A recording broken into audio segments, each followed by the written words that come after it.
Michel Lévy, vous êtes ingénieur, vous étiez ingénieur en chef des ponts et chaussées, puis directeur à la CETEC, et maintenant vous jouez auprès de la CETEC en rôle d'expert. Voilà, exactement.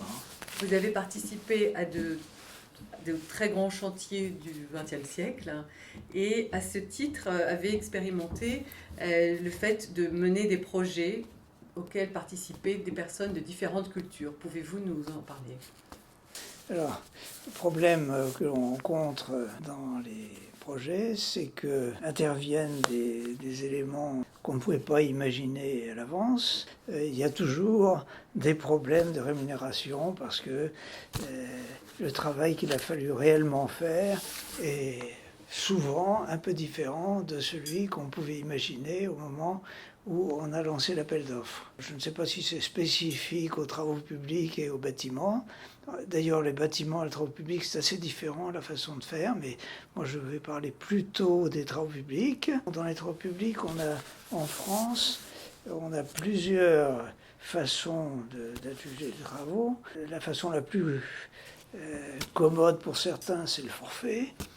La façon la plus honnête pour d'autres, c'est de payer selon les quantités réalisées avec un prix qui est forfaité au départ. Et puis la dernière solution, c'est la dépense contrôlée. On a utilisé pour nos différents projets les trois solutions, sachant que les financiers sont toujours très réticents à l'idée de faire des contrats en dépenses contrôlées, alors que c'est pas du tout mieux. Les problèmes qu'on rencontre également, c'est que les maîtres d'ouvrage et les maîtres d'œuvre derrière eux sont généralement pas assez courageux pour choisir une offre qui soit raisonnable. Dans les appels d'offres qui sont pratiqués dans notre métier, on essaye toujours de faire la différence entre le mieux-disant et le moins-disant. Le mieux-disant, c'est celui qui a bien compris le problème, qui a mis en face les moyens nécessaires en matériel et en personnel pour faire le travail en respectant le planning. Et généralement, le mieux-disant, il est plus cher que celui qui n'a pas étudié grand-chose, qui a mis des prix au hasard et qui évidemment est beaucoup moins cher. Les textes ont beau dire que les gens qui présentent des offres insuffisantes doivent être éliminés, mais les maîtres d'ouvrage et ceux qui éventuellement les critiquent sont rarement assez courageux pour éliminer les offres insuffisantes et ne retenir que les offres raisonnables. C'est à ce moment-là, lorsqu'on part pour faire un chantier avec un marché dont le prix est insuffisant, il faut évidemment s'attendre à des réclamations incessantes pour essayer d'arrondir le montant rémunéré pour que ce que le maître d'ouvrage va payer à l'entreprise rémunère au moins les dépenses qu'il aura faites. Et c'est une des principales causes ces dernières années.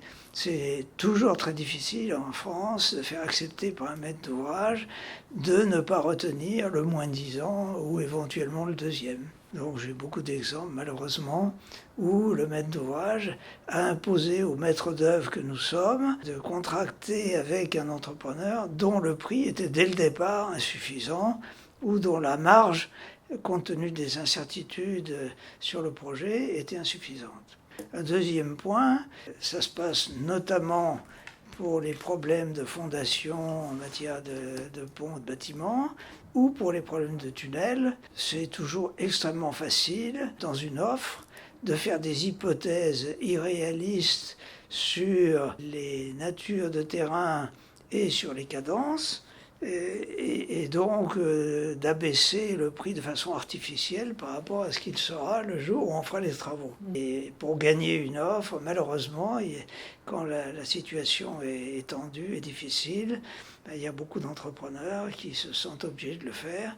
Alors je ne parle même pas les maîtres d'ouvrage actuels qui maintenant prennent des services achats qui connaissent pas grand-chose sur le plan technique et qui seront obligés effectivement non seulement de prendre le moins-disant, mais en plus de lui faire baisser ses prix. Et ça, c'est un fléau dont nous souffrons actuellement, notamment sur le Grand Paris, mais pas seulement.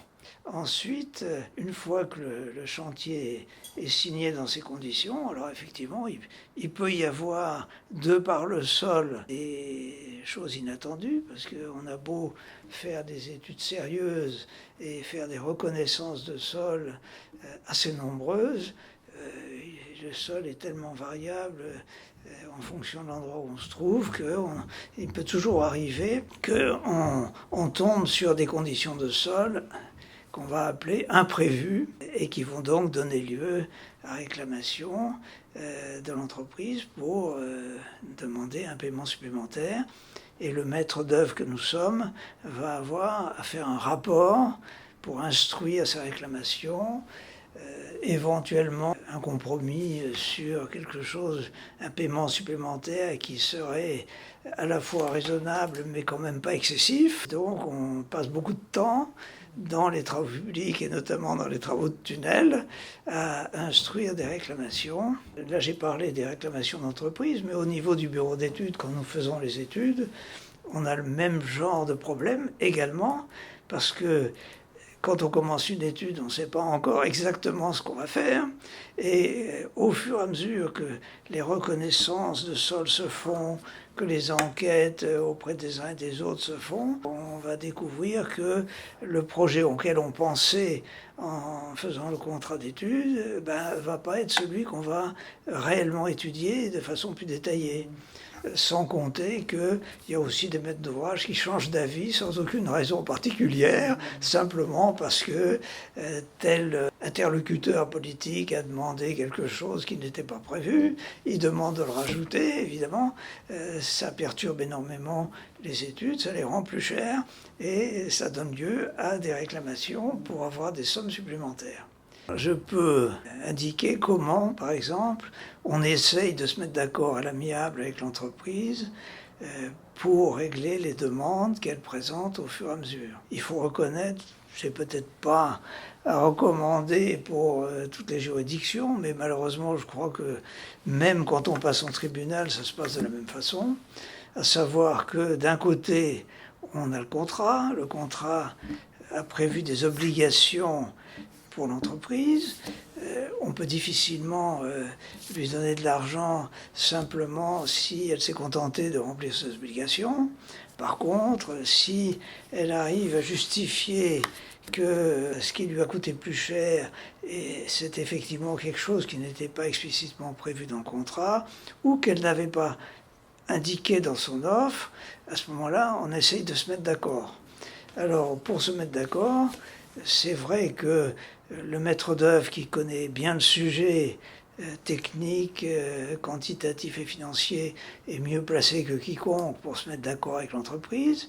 Et souvent, d'ailleurs, je dis que plus l'accord se fait à un niveau bas et meilleur il est, parce qu'il se fait entre des gens qui connaissent très bien le sujet. Un accord entre quelqu'un qui connaît bien le sujet et quelqu'un qui ne le connaît pas, c'est un accord qui ne tiendra pas longtemps et qui a peu de chances d'aller jusqu'au bout. Par contre, entre deux personnes qui connaissent bien le sujet, qui savent à la fois exactement ce qui était prévu, enfin le mieux possible, ce qui était prévu, ce qui a été réalisé et ce que ça coûte, c'est plus facile de se mettre d'accord à ce niveau-là. Donc souvent, l'entreprise, sachant qu'elle a affaire à un maître d'œuvre et un maître d'ouvrage qui risque de lui donner moins ou beaucoup moins que ce qu'elle demande, selon ce qu'elle connaît déjà de son maître d'œuvre et de son maître d'ouvrage, a tendance à demander un peu plus, et même parfois beaucoup plus que à quoi elle a droit et ce que ça lui a coûté. Alors, la première façon, c'est que si les gens travaillent en se faisant une certaine confiance, c'est-à-dire si l'entrepreneur n'est pas trop malhonnête et si le maître d'œuvre n'est pas trop sournois et hypocrite, l'entrepreneur, le maître d'œuvre va lui demander combien ça vous a réellement coûté et de combien vous avez besoin. À ce moment-là, si effectivement le montant dont l'entrepreneur a réellement besoin, qui est souvent inférieur, voire très inférieur à ce qu'il demande officiellement, si ça paraît convenable au maître d'œuvre, le maître d'œuvre va aller expliquer au maître d'ouvrage que c'est ça qui est judicieux de payer, d'une part pour maintenir une bonne ambiance et d'autre part parce que les travaux sont souvent pas encore terminés quand les premières demandes commencent à se produire, et d'autre part pour ne pas décourager l'entrepreneur et le rémunérer de façon équitable de ce que lui a coûté la situation qu'il a rencontrée. Donc ça, c'est la première façon de faire. Effectivement, c'est plus facile de mettre cela en œuvre avec des gens qui connaissent très bien la technique et qui connaissent très bien les prix. On a parfois, par nécessité, l'un ou l'autre a besoin de se faire soutenir ou épauler par un avocat, lequel avocat va avoir tendance à se raccrocher à ce qui est juridique, à ce qui est marqué dans le contrat, et il fera de son mieux, mais c'est vrai qu'il est moins bien placé pour trouver un accord amiable que quelqu'un qui connaît bien la technique. Alors peut-être que la médiation apporte une aide supérieure à ce que peut aider l'avocat, parce que l'avocat, tous les avocats ne cherchent pas à traîner leurs clients au tribunal. Ils cherchent parfois à trouver un accord amiable. Il y a des cas où même chacune des parties a un avocat, que les deux avocats essayent de trouver un accord amiable et ils y arrivent ou ils n'y arrivent pas.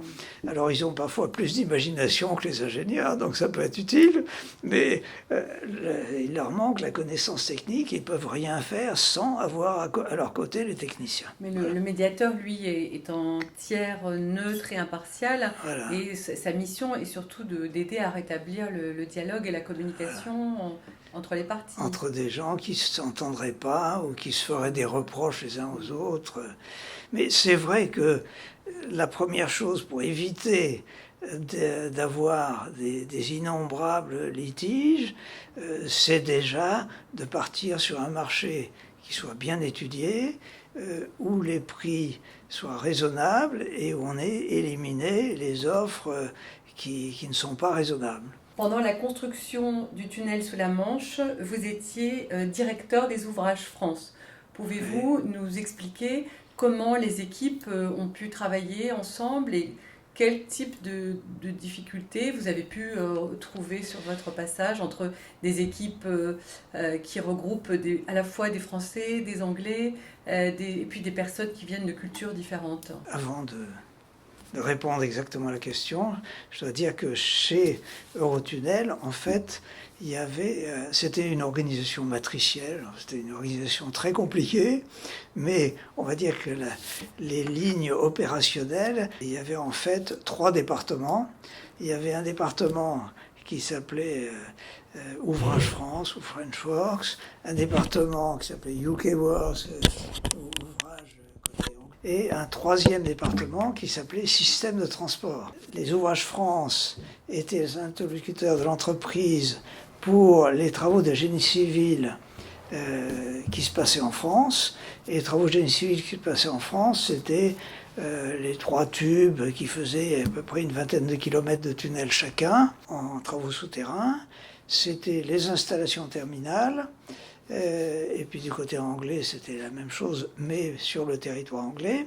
Quant au système de transport, lui, il concernait les équipements fixes, c'est-à-dire l'électricité, la ventilation, la voie ferrée, etc.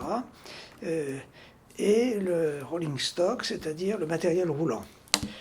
Donc moi, je m'occupais de la partie génie civil côté français, essentiellement les 3 fois 20 km de tunnel, le génie civil du terminal côté France, avec ses quais, ses bâtiments, ses terrassements, etc. Et on avait affaire à une entreprise qui, elle aussi, était une entreprise unique, mais qui avait un département français, un département anglais et un département qui s'occupait justement des choses communes telles que le matériel roulant ou les équipements fixes. En fait, il faut dire aussi que, comme on connaissait bien le chantier, pour avoir surveillé le chantier de génie civil, on a fini par s'occuper aussi du montage des équipements et des essais des équipements. Mais c'est pas nous qui avions suivi la conception des équipements, ni le coût, ni le contrat des équipements. Alors qu'en matière de génie civil, on donnait un avis, où on faisait ensemble avec l'entreprise, on va dire, les études.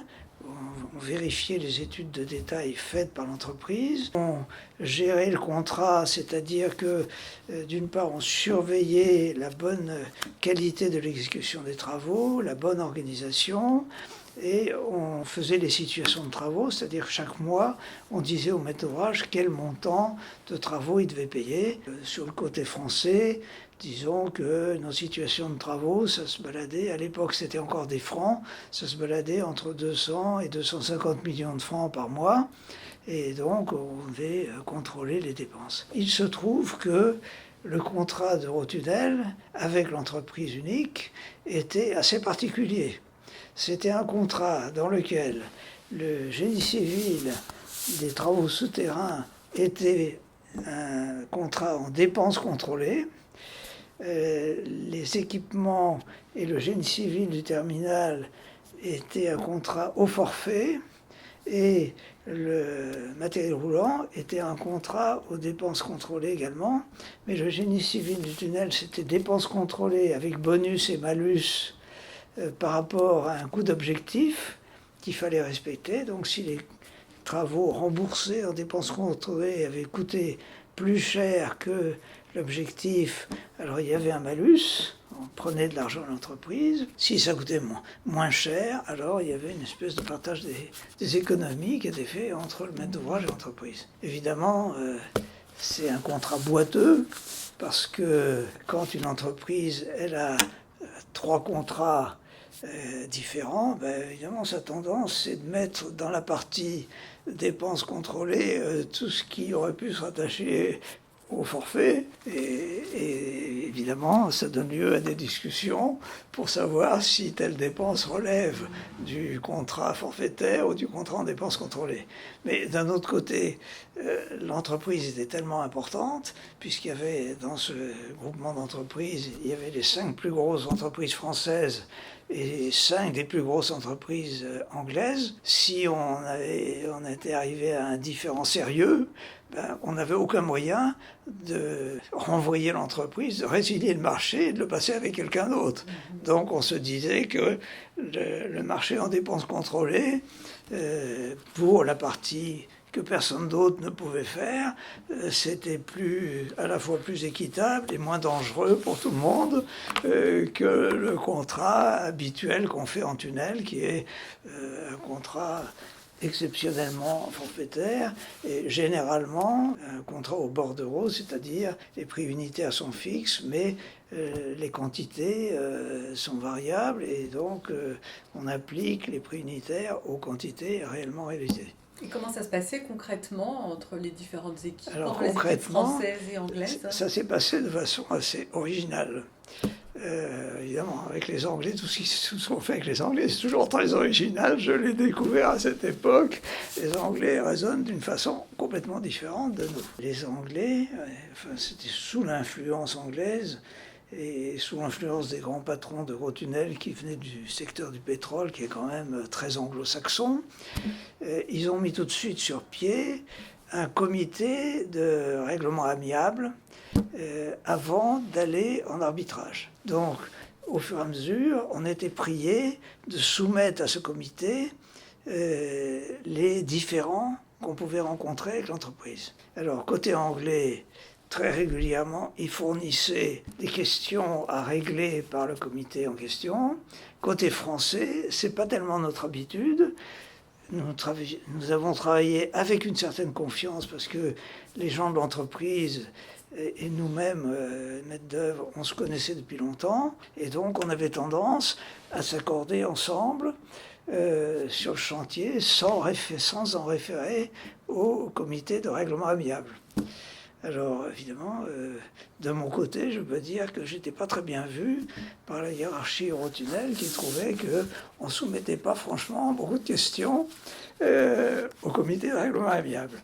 En revanche, alors il faut dire que sur les équipements où le marché était forfaitaire, alors là, non seulement il y avait des questions qui étaient soumises au comité de règlement amiable, mais l'entreprise, systématiquement, considérait que ce qu'elle faisait donnait lieu à variation order. C'est-à-dire que ça n'avait aucun rapport avec ce qui était prévu au contrat. Donc, premièrement, c'est un peu vrai, c'est-à-dire que la façon dont les équipements étaient réalisés ont été différents de ce qui était prévu parce qu'il y avait une commission intergouvernementale qui veillait sur la réalisation du tunnel et il y avait un comité de sécurité qui demandait des conditions de sécurité très supérieures à ce qui avait été prévu dans l'offre.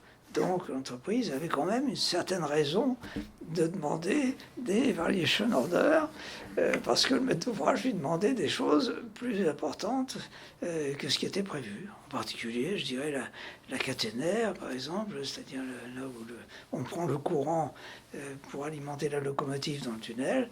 Elle est devenue beaucoup plus importante que ce qui était prévu à l'origine. Bon, elle valait à l'origine 1 milliard de francs. Et lorsqu'elle a été réalisée, elle en valait plutôt 2. Donc l'entreprise, même si c'est des grosses entreprises, ne peut pas accepter de perdre 1 milliard de francs pour maintenir l'illusion d'un contrat forfaitaire. Donc ça, évidemment, le maître d'ouvrage faisait les plus grandes difficultés à accepter des paiements supplémentaires.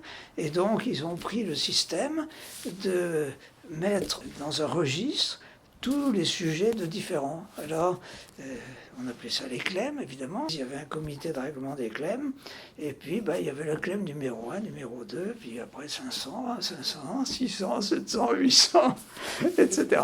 Et en matière de génie civil, côté français, on nous faisait honte parce qu'il y avait pas tellement de sujets de réclamation en question. Côté français, il y avait évidemment des demandes de réévaluation du coût d'objectif, puisque le coût d'objectif pour la partie dépenses contrôlées, qui était une grande partie de nos dépenses, évidemment, au fur et à mesure qu'il y avait des problèmes qui se produisaient sur le chantier, et dont on pouvait dire éventuellement qu'ils n'étaient pas compris dans le contrat, ça donnait lieu à une demande de réévaluation du bonus. Mais l'intérêt justement de cette formule de dépenses contrôlées dans un chantier de ce genre, c'est que ça permet de continuer à travailler.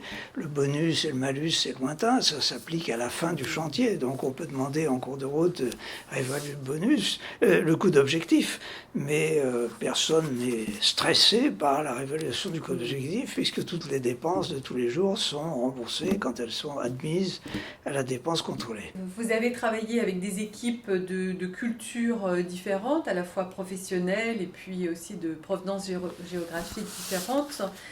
Pouvez-vous nous dire comment ça se passe ? Vers la fin du chantier, il a bien fallu essayer soit de trouver un règlement, soit de préparer le procès ou l'arbitrage auquel on allait se soumettre dans le cadre de la procédure prévue au contrat. Puisque le contrat est de type FIDIC et il était prévu un comité d'arbitrage qui n'était pas le comité des règlements amiables qui, lui, travaillait pour le compte de Rotunnel et de l'entreprise. Le comité d'arbitrage, lui, était désigné selon les modalités de la Chambre de commerce internationale. Ça devait être celle de Genève, enfin quelques... Et comment il fonctionnait, parenthèse, comment fonctionnait le comité de règlement amiable ? Le comité de règlement amiable fonctionnait comme un tribunal, c'est-à-dire comme un comité d'arbitrage.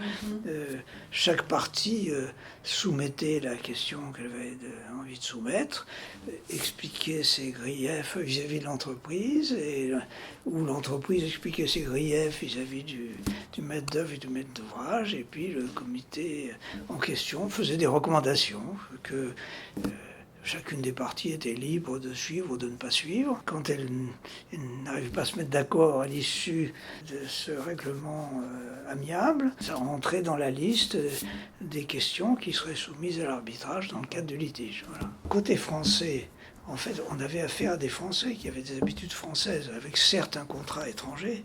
C'est uniquement à la fin que dans le règlement final, il fallait mettre d'accord tout le monde, les Anglais et les Français, aussi bien chez l'entreprise que chez les maîtres d'œuvre, c'est pas grand-chose, et chez Eurotunnel, c'est le maître d'ouvrage, c'est très important. Côté français, on avait trouvé, pour le génie civil, on avait trouvé une formule, c'est-à-dire que sur le tunnel, sur la partie travaux souterrains, il n'y avait pas de litige, puisqu'on remboursait les dépenses contrôlées, il n'y avait un litige que sur le bonus ou le malus qui serait appliqué à la fin. Donc il y avait éventuellement des litiges sur des sommes qui étaient acceptées ou refusées aux dépenses contrôlées, mais il n'y avait pas de litige très important sur ces questions-là, à partir du moment où les deux parties avaient convenu de jouer le jeu de façon relativement honnête. En terminale, c'était un peu différent. Le génie civil du terminal, c'était quelque chose de forfaitaire. Mais heureusement, il y avait des quantités de travaux divers extraordinairement élevés. C'était un marché qui au départ faisait 2 milliards 150. Après, il a augmenté parce qu'il y avait des choses. Le terminal français était très grand, il y avait 700 hectares.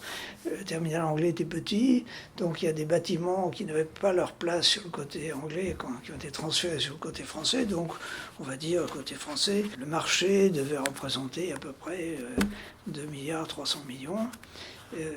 Et donc, il y avait sans arrêt des modifications parce que le terminal dépendait à la fois du matériel roulant et à la fois des équipements. Donc, il devait s'adapter aux uns et aux autres. Donc, il y avait sans arrêt des modifications. Mais heureusement, il y avait des quantités de bâtiments, il y avait des quantités de quais et de voies. Donc, il était prévu en première phase sur les 16 quais possibles d'en faire 10. Bon, finalement, on a préféré trouver une solution où plutôt que de payer des suppléments à l'entreprise, on disait vous avez besoin de telle quantité d'argent sur telle zone où on vous a demandé des choses en plus, et au lieu de faire 10 quais en première phase, on va en faire que 8. Et puis les autres, ils seront faits plus tard. Et donc on a trouvé sans arrêt des possibilités de compensation comme ça, de façon à rester à peu près équilibré. Mais il y avait quand même des demandes de suppléments qui étaient justifiées la plupart du temps.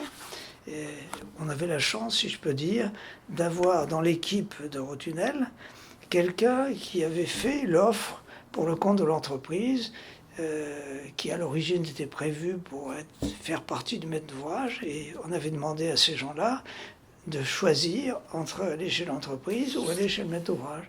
Et nous avions le responsable du génie civil du terminal qui avait choisi d'aller chez le maître d'ouvrage et on l'avait gardé dans nos équipes. Si bien qu'on a réussi au terminal, contrairement aux équipements, à se mettre d'accord au fur et à mesure qu'il y avait des problèmes qui se posaient sans qu'il y ait trop de délais qui s'écoulent. Alors ce qui était amusant, c'était effectivement à la fin du chantier. Alors à la fin du chantier, chez Eurotunnel, ils ont pris conscience du fait qu'il y avait quand même dans ce contrat 3 grandes parties et que Eurotunnel pouvait se disputer avec l'entreprise sur une des parties, mais il n'allait pas se disputer sur les 3 parties.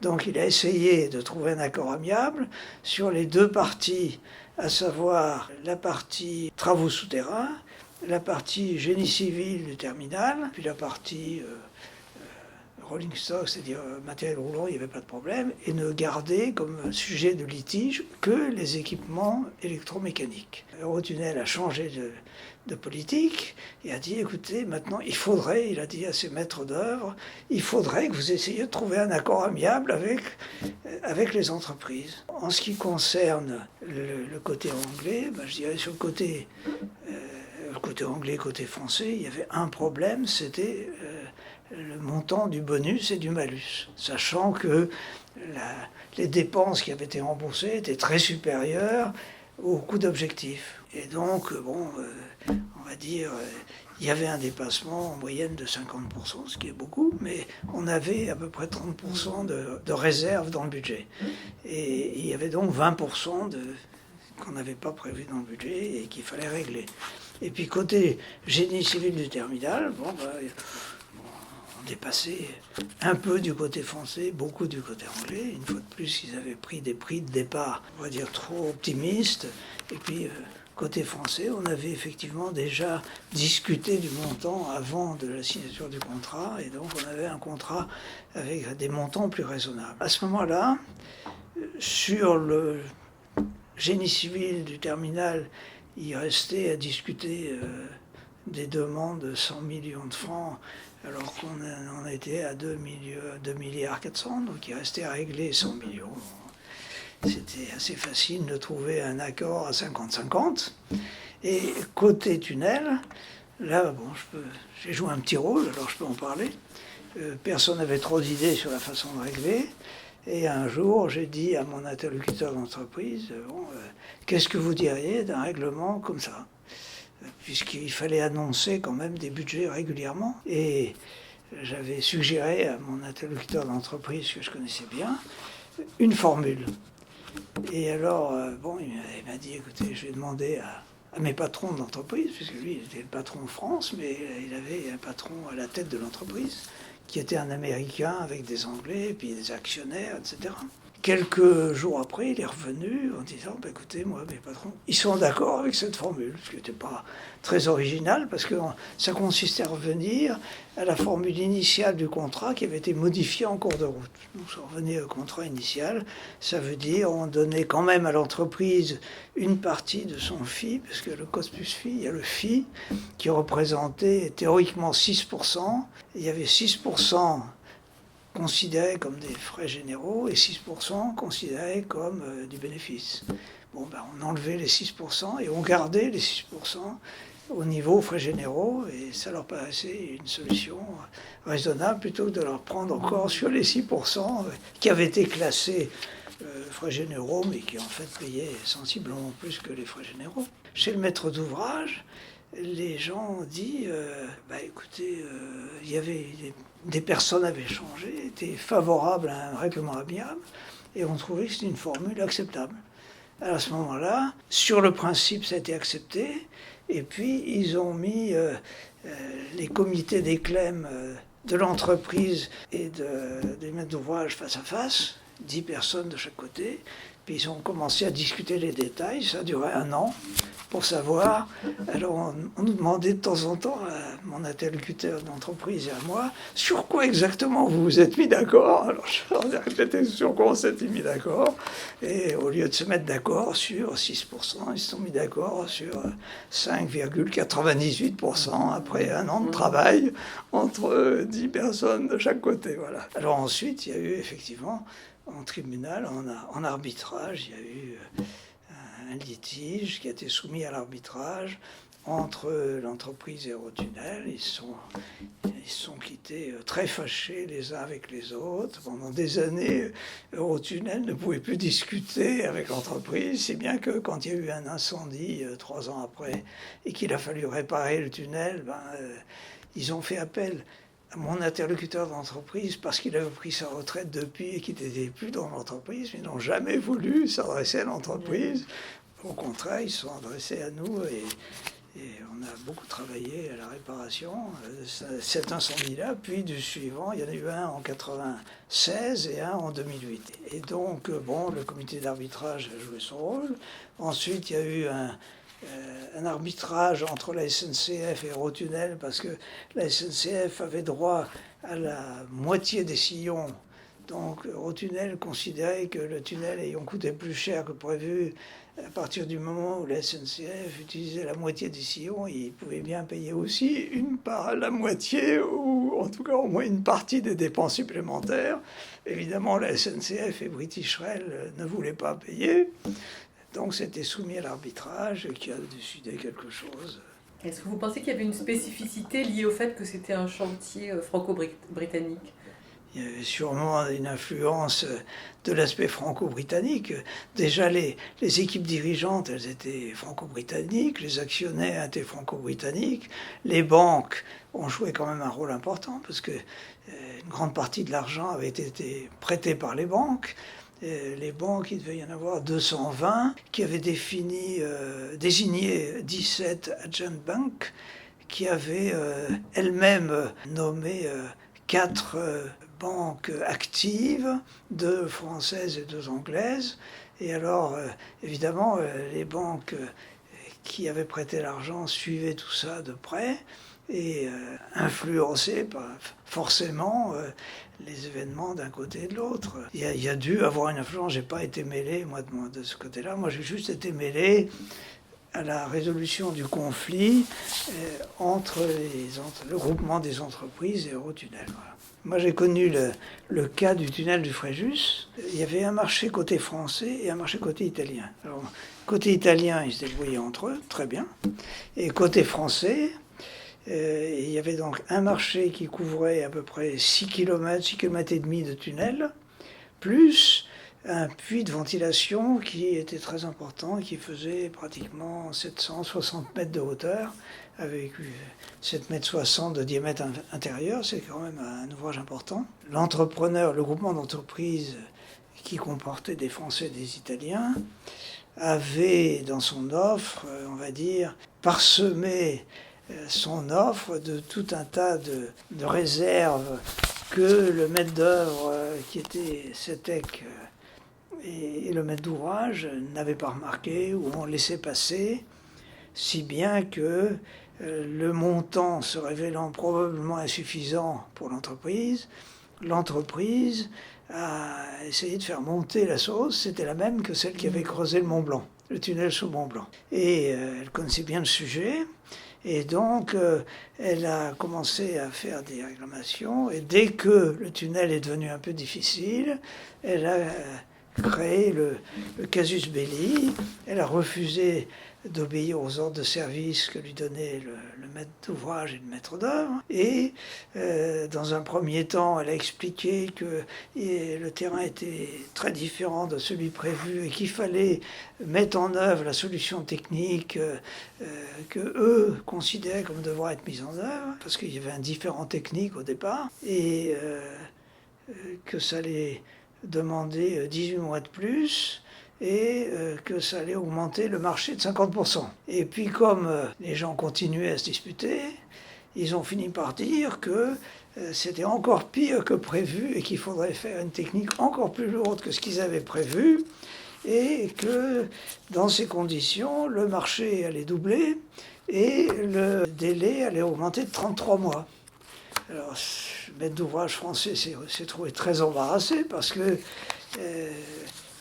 le marché italien fonctionnait, les Italiens continuaient à creuser, et si les Italiens arrivaient au milieu du tunnel et terminaient leurs travaux longtemps avant que les Français les terminaient, ils seraient fondés à demander des indemnités parce que les péages qu'ils auraient dû recevoir s'il y avait la circulation était rentrée dans le tunnel, ils ne pouvaient pas les percevoir, donc il y aurait plusieurs années de péage à percevoir. Donc le maître d'ouvrage a décidé de résilier le contrat.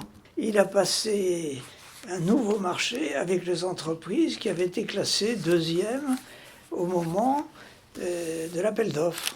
Et donc, il y a eu toutes les dispositions pour faire les inventaires, racheter à l'entreprise les matériels qui étaient nécessaires pour poursuivre le chantier, reprendre les personnels qui avaient travaillé pour l'entreprise et qui allaient se retrouver au chômage. Donc, à Modane, on ne retrouve pas du travail si facilement. Donc, le maître d'ouvrage, qui était la SFTRF, côté français, donc la Société française du tunnel routier du Fréjus, a pris tout un tas d'engagements et a passé contrat avec une nouvelle entreprise.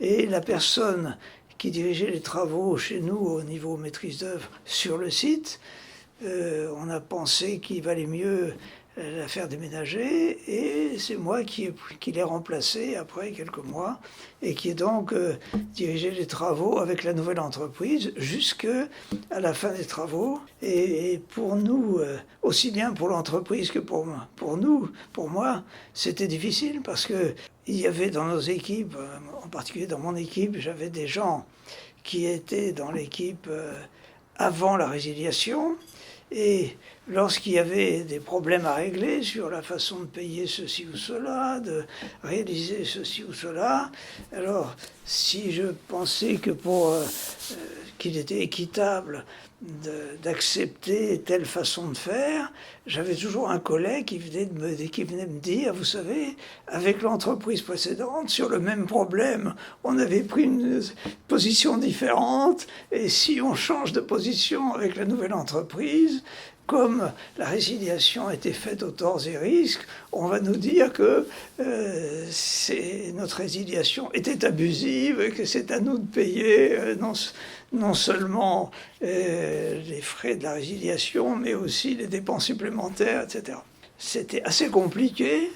Et puis finalement, il s'est avéré d'abord, ça c'est quand même un grand sujet à savoir et peut-être un grand argument pour les gens qui se lancent dans la médiation, c'est que on pense toujours que la justice va donner un jugement qui va être juste pour les deux parties, mais en réalité, il y a un paramètre qu'on oublie de prendre en considération, c'est le temps. Il faut tellement longtemps à la justice, compte tenu de la première instance, de l'appel, de la fin en Conseil d'État, que s'il y a une des parties qui avait été vraiment lésée, eh ben, elle peut même faire faillite avant que le jugement final n'ait été rendu. Et c'est d'ailleurs ce qui s'est passé. Dans le cas du tunnel du Fréjus, à l'époque, il n'y avait pas d'appel, il n'y avait pas de cour d'appel administratif. Donc le tribunal administratif a mis 3 ans à émettre un jugement sur le fond.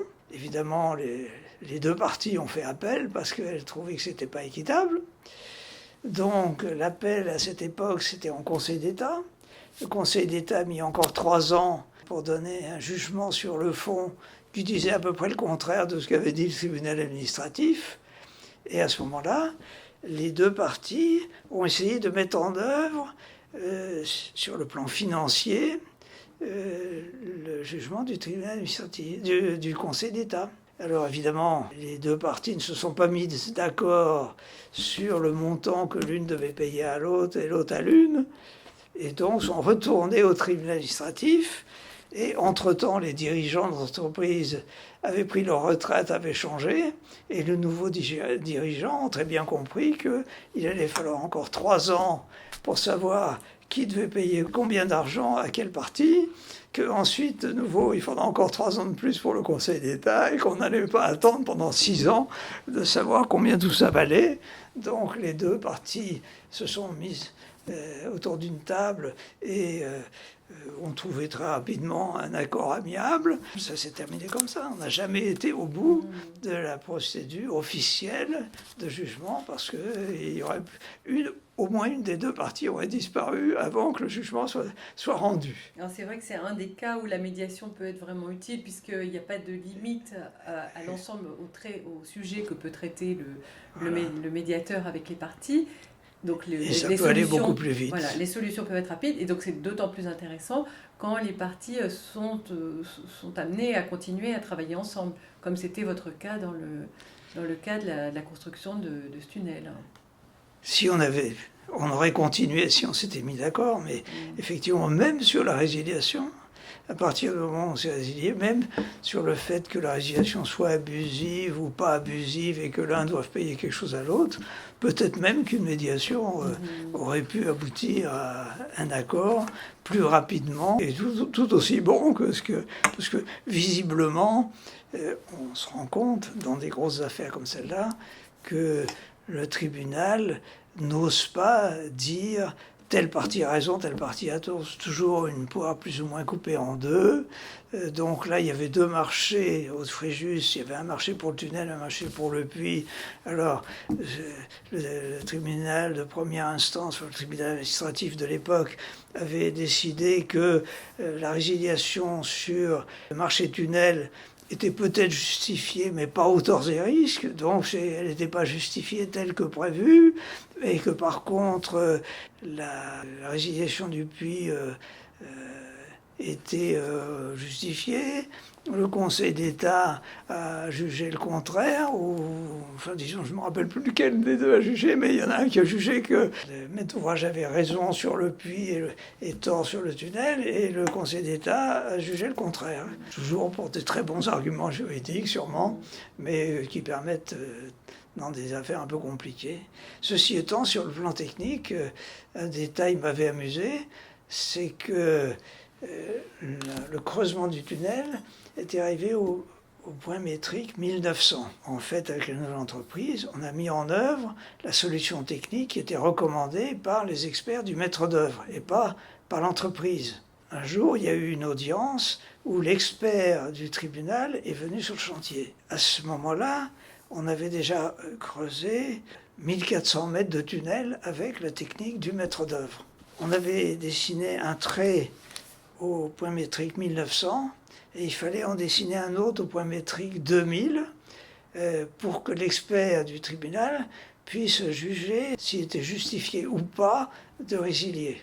Mais donc au-delà des 100 premiers mètres, les 1300 mètres d'après qui avaient été creusés toujours avec la technique du maître d'œuvre n'intéressaient pas l'expert parce que ça ne faisait pas l'objet du litige. Le litige c'était avons-nous eu raison ou tort de résilier à cause de la technique proposée par l'entreprise qui était trop chère? C'est vrai que c'est là aussi un intérêt de la médiation qui n'a pas de limite dans les sujets qui sont traités et qui peut permettre d'imaginer des solutions créatives. Tout à fait, tout à fait.